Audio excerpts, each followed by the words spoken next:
Hi friends, அனைவருக்கும் வணக்கம். தமிழக அரசாங்கம் இந்த அட்டை வைத்திருந்தால் 1000 ரூபாய் உதவித்தொகை மாதம் மாதம் பெற முடியும். என்ன அட்டை சார்? அது என்ன அட்டை சார்? நாம் எப்படி சார் பெறணும்னு சொல்லிட்டு பார்க்க போகிறீங்க. உழைப்பும் உயர்வும், அதனால் அமைப்பு சாரா தொழிலாளர் நல வாரியத்தின் மூலம் வழங்கப்படும் இந்த அட்டையை நம்ம அந்த கார்டை வச்சிருக்கிறவங்களுக்கு உதவித்தொகை, முதியோர் உதவித்தொகை மாதிரி 1000 ரூபாய் உதவித்தொகை கொடுக்குறாங்க. இந்த அட்டை வைத்திருப்பவர்களுக்கு பல்வேறு நல உதவிகள் தமிழக அரசாங்கம் வழங்கி வருகின்றன.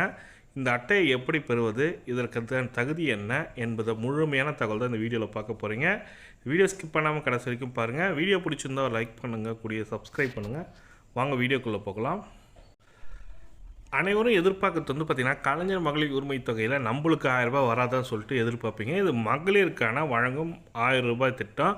அதுவே நல வாரியத்தின் மூலமாக நீங்கள் இந்த அமைப்பு சாரா தொழிலாளர் நல வாரியத்தின் மூலமாக கலைஞர் மகளிர் உரிமை தொகை பெறாதவர்களும் இந்த திட்டத்தில் பயன்பெற முடியும் சொல்லி கொடுத்துருக்காங்க. அரசு வழங்கும் நலத்திட்ட உதவிகள் எதிலையும் பயன்பெறாதவர்கள் இந்த அமைப்பு சாரா தொழிலாளர் அட்டை வைத்திருந்தால் பல்வேறு நன்மைகள் இருக்கின்றன. இதற்கு மாதம் 1000 ரூபாய் கொடுக்குறாங்க. இவங்க யாரெல்லாம் ரெஜிஸ்டர் பண்ணால் கிடைக்குன்றதான் பார்க்க போகிறீங்க. அமைப்பு சாரா கட்டுமான தொழிலாளர் பதிவு செய்வதற்கான தகுதி அண்ட் வழிமுறைகள். பதிவு விண்ணப்பத்தில் தொழிலாளர் செய்யும் வேலை குறித்து பணிச்சான்றினை தொழிற்சங்க வழங்கியிருந்தால் தொழிற்சங்க பதிவு எண் மற்றும் முகவரியுடன் கூடிய முத்திரையிடம் பெற்றிருக்க வேண்டும் சொல்லி கொடுத்துருக்காங்க. ஜென்ரலாக நான் இது மாதிரி ஒர்க் பண்ணுற அமைப்பு சாரா தொழிலாளர் நீங்கள் இசேவை மையத்தில் அல்லது ப்ரௌசிங் சென்டரில் போய் நீங்கள் அப்ளை பண்ண முடியும். இந்த அட்டை வாங்கிட்டால் போதும். நம்மளுக்கு பிறப்பு இறப்பு பதிவு சான்றிதழ், பள்ளி மற்றும் கல்லூரி சான்றிதழ், வாகனர் ஓட்டுரிமை உரிமை நகல், தேர்வாணையத்தால் வழங்கப்பட்ட வாக்காளர் அடையாள அட்டை, சான்று குடும்ப அட்டை, அரசு மருத்துவரிடமிருந்து சிவில் சர்ஜன் குறைந்தபட்ச வயது சான்றிதழுக்கான அஞ்சலி. இப்போ பார்த்திங்கனாக்கா உங்களுக்கு வயசு ஆதார் கார்டு இருந்தாலே போதும். மேக்ஸிமம் அதை வச்சு கால்குலேட் பண்ணுவாங்க. அப்படி இல்லைன்னா உங்களுக்கு சிவில் சர்ஜன் மூலமாக உங்களோட டேட் ஆஃப் பர்த் கண்டிப்பாக கேட்பாங்க. தேசியமயமாக்கப்பட்ட வங்கி கணக்கு, இது என்னென்னா உங்கள் வங்கி கணக்கில் தான் அந்த உதவித்தொகை வழங்கப்படும். இதெல்லாம் சான்றிதழ் வழிமுறைகள் சொல்லி கொடுத்துருக்காங்க. 5 வருடத்துக்கு ஒரு முறை பதிவினை புதுப்பித்து கொள்ள வேண்டும். இந்த 5 வருடத்துக்கு ஒரு வாட்டி நீங்கள் இந்த அட்டையை வச்சுருக்கோங்க, புதுப்பித்துக்கலாம். இதை விண்ணப்பித்து 3 மாதத்தில் 6 மாதத்தில் நாம் பயன்பெற முடியும். என்ன பயன்பெற முடியும், என்னென்ன பயன்கள் கிடைக்கின்றன, என்னென்ன நம்ம நலத்திட்ட உதவிகள் கிடைக்கின்றதை பார்க்க போகிறீங்க. இதில் பார்த்திங்கன்னா, அமைப்பு சாரா கட்டுமான தொழிலாளர் நல வாரியங்கள் பார்த்திங்கனாக்கா எதுனான்னு பார்த்திங்கனாக்கா 53 வகையான தொழில் பணிபுரியும் தொழிலாளர்கள் அது கொடுத்துருக்காங்க. அதுக்கப்புறம் தமிழ்நாடு உடல் உழைப்பு தொழிலாளர்கள் சொல்லிட்டு கொடுத்துருக்காங்க. இது கட்டுமான தொழில் மற்றும் உடல் உழைப்பு தொழிலாளர்கள் பார்த்திங்கனாக்கா அது 60 வகையான தொழில்கள் சொல்லி கொடுத்துருக்காங்க. அந்த 53 வகையான தொழில்களும் 60 வகையான தொழில்கள் பற்றிய டீட்டெயில்டான ரிப்போர்ட் தான் கொடுத்துருக்காங்க. இதில் நீங்கள் பூக்கட்டும் தொழில், பேல் பூரி வைக்கிறது, பானிபூரி வைக்கிறது, கூடை பின்னுறது, தையல் மிஷின் தையல் பண்ணுறது, துணி தேய்ப்பது போன்ற பல்வேறு நலத்திட்ட தொழில்கள் வரும். அந்த அட்டையை பெறுவதற்கு இவர்கள் தான் ஒரு சங்கமாக உங்களுக்கு கொடுக்குறாங்க. கட்டுமான தொழிலாளர் நல வாரியமும் ஒன்று இருக்குது, உடல் உழைப்போர் சங்கம் நல வாரியம்னு சொல்லிட்டு கொடுத்துருக்காங்க. அமைப்பு சாரா மற்றும் கட்டுமான தொழில் நலத்திட்ட உதவிகள் என்னென்ன கிடைக்க போகுது. ஃபஸ்ட்டு பார்த்திங்கனாக்கா அமைப்பு சாரா கட்டுமான தொழிலாளர் நலத்திட்ட உதவிகள் பார்த்திங்கனாக்கா திருமணத்துக்கு 3000 ஆண்களுக்கும் 5000 பெண்களுக்கும் கொடுக்குறாங்க. மகப்பேறு காலத்து, அதாவது உங்கள் ஒய்ஃப் ப்ரெக்னெண்ட்டாக இருக்காங்கன்னா 6000 ரூபா கொடுக்குறாங்க. கருக்கலைப்பு கருசிதைவுக்கு 3000 ரூபா கொடுக்குறாங்க. 10ஆம் வகுப்பு படித்த பெண் குழந்தைகளுக்கு, உங்கள் வீட்டில் உங்கள் பெண் குழந்தை 10ஆம் வகுப்பு படிப்பதற்கு 1000 ரூபாவும், 11ஆம் வகுப்பு படிப்பதற்கு பெண் குழந்தைகளுக்கு 1000 ரூபாவும், 12ஆம் வகுப்பு படிப்பதற்கு பெண் குழந்தைகளுக்கு 1500 ரூபாவும் உதவித்தொகை கொடுக்குறாங்க. அதுவே 10ஆம் வகுப்பு தேர்ச்சி பெற்றிருந்தால் 1000 ரூபாய் உதவித்தொகையும், 12ஆம் வகுப்பு தேர்ச்சி பெற்றிருந்தால் 1500 ரூபாவும், பட்டப்படிப்பு படிச்சுட்டு இருக்கவங்களுக்கு 1500 ரூபாவும் கொடுக்குறாங்க. விடுதியில் தங்கி படித்தால் அவர்களுக்கு 1750 ரூபா வரைக்கும் கொடுக்குறாங்க தமிழக அரசாங்கம் இந்த உதவித்தொகையில். அதுவே பட்ட மேற்படிப்பு, நான் முறையான பட்ட மேற்படிப்பு படிக்கிற சென்றவங்களுக்கு, உங்கள் பசங்களுக்கு தான் இது கொடுக்குறாங்க. அமைப்பு சாரா தொழிலாளரோட குழந்தைகளுக்கு தான் இந்த திட்டம் மூலமாக பயன்பெற முடியும். 4000 ரூபாய் கொடுக்குறாங்க. விடுதியில் தங்கி படித்தால் 5000ம், தொழில் பட்டப்படிப்பு, அதாவது இன்ஜினியரிங், பொறியியல் கல்லூரி, மருத்துவம், கால்நடை மருத்துவம் போன்ற தொழில் பட்டப்படிப்பு படித்தவர்களுக்கு 4000ம், விடுதியில் தங்கி படித்தால் 6000 ரூபா வரைக்கும் கொடுக்குறாங்க. அதுவே தொழில்நுட்ப பட்டப்படிப்பு ஐடிஐ அதெல்லாம் பார்த்திங்கனாக்கா 6000 ரூபாவும், ஐடிஐ படித்தவங்களுக்கு 1000 ரூபாலேருந்து விடுதி தங்கி படித்த 1500 ரூபாவும் கொடுத்துருக்காங்க. இதெல்லாம் தான் அவங்க கொடுத்துருக்க உதவித்தொகை சொல்லி கொடுத்துருக்காங்க. அமைப்பு சாரா கட்டுமான தொழிலை பதிவு செய்வதற்கான தகுதிகள் அண்ட் வழிமுறைகள் சொல்லிட்டு கொடுத்துருக்காங்க. அதுக்கப்புறம் பார்த்தீங்கன்னாக்கா இது கண்ணாடி, நீங்கள் ஒரு மூக்கு கண்ணாடி வாங்கணும்னு நினைக்கிறவங்களுக்கு ரூ. 500 வரைக்கும் கொடுக்குறாங்க.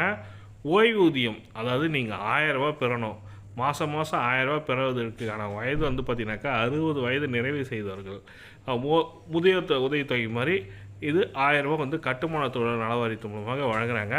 இதில் நீங்கள் எந்த பெனிஃபிட்டும் பெறக்கூடாது, அதாவது முதியோர் உதவித்தொகை பெறக்கூடாதுன்னு சொல்லி கொடுக்குறாங்க. குடும்ப ஓய்வூதியம் ரூ. 400 மாதம் ஒன்றிற்கு கொடுக்குறாங்க.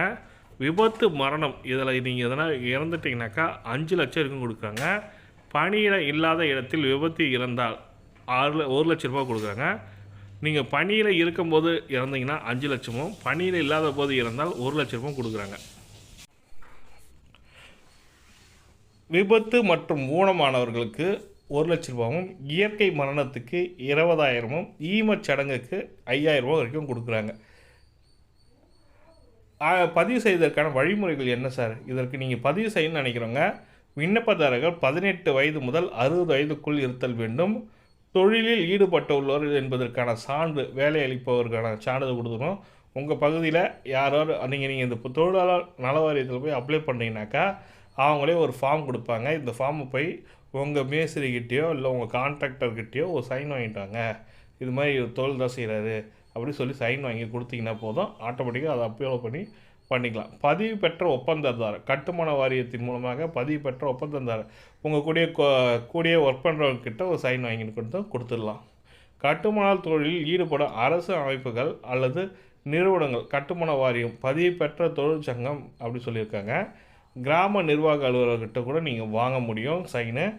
ஆதார் எண், வயது, இருப்பிட தொடர்பான கீழ்கண்ட ஆவணங்கள் ஏதேனும் ஒன்றில் சமர்ப்பிக்க வேண்டும். நகலினை அட்டஸ்டட் காப்பி இணைக்க வேண்டும் சொல்லி கொடுத்துருக்காங்க. பதிவு விண்ணப்பங்கள் வந்து பார்த்தீங்கன்னாக்கா இதெல்லாம் தான் அவங்க கொடுத்துருக்கணும். இந்த டாக்குமெண்ட்டில் தான் நீங்கள் அப்ளை பண்ணும்போது கொடுக்கணும்னு சொல்லிட்டு ஃபஸ்ட்டே பார்த்துட்டோம். இந்த டாக்குமெண்ட் எடுத்துகிட்டு போயிட்டு உங்கள் பகுதியில் உள்ள தொழிலாளர் நல வாரியத்தின் மூலமாக நீங்கள் அப்ளை பண்ண முடியும். மாவட்ட தொழிலாளர் நல வாரியம்னு சொல்லிட்டு ஒன்று இருக்கும், அங்கே நீங்கள் போயிட்டு வரணும். ஏன்னா ஒவ்வொரு மாவட்டத்துலேயும் மாவட்ட தொழிலாளர் நல வாரியம்னு சொல்லிட்டு இருக்கும். அந்த மாவட்ட தொழிலாளர் நல வாரியத்திற்கு சென்று இதை நீங்கள் அதாவது காசு வரலை, என்ன பிரச்சனை, எதனால் நிறுத்தி வச்சுருக்காங்கன்றதை கேட்டிங்கனாக்கா கண்டிப்பாக கிடைக்கும். எங்கள் ஊர் பகுதியில் தொழிலாளர் நல வாரிய அட்டை வைத்திருப்பவர்களுக்கு பல்வேறு நல திட்ட உதவிகள் கொடுக்குறாங்க. அதில் பார்த்திங்கனாக்கா ஒரு பெண் வந்து எனக்கு தெரிஞ்சு எங்கள் ஊர் பகுதியில் ஒருத்தவங்க வேலை செய்கிறாங்க, அவங்களும் கொத்தனார் வேலை செய்கிறாங்க. அவங்க மாதம் வந்து பார்த்திங்கனாக்கா வந்து பார்த்திங்கனாக்கா 100 அவங்க அந்த தொழிலாளர் நல வாரியத்துக்கு 100 கட்டிட்டு வராங்க.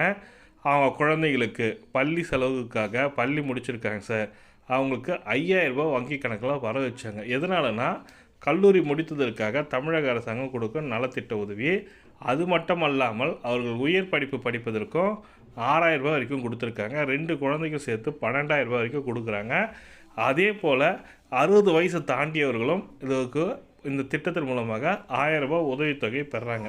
இது மாதிரி முதியோர் பென்ஷன் என்னால் பெற முடியல சார்ன்றவங்களுக்கு இந்த நலத்திட்ட உதவி மூலமாக, அமைப்பு சாரா நலத்திட்ட உதவி மூலமாக 1,000 பெற முடியும் அப்படின்னு சொல்லி கொடுத்துருக்காங்க. இந்த தகவல் தான் உங்களுக்கு ஷேர் பண்ண நினச்சேன். இது பற்றிய மேலும் தகவலுக்கு, இதை பற்றி மேலும் எதனா தெரியணும்னு நினைக்கிறவங்க கமெண்ட்டில் சொல்லுங்கள், டெஃபினட்டாக எக்ஸ்பிளைன் பண்ணுறேன். இந்த வீடியோ பிடிச்சிருந்தால் லைக் பண்ணுங்கள், கூடிய சப்ஸ்கிரைப் பண்ணுங்கள். தேங்க்யூ.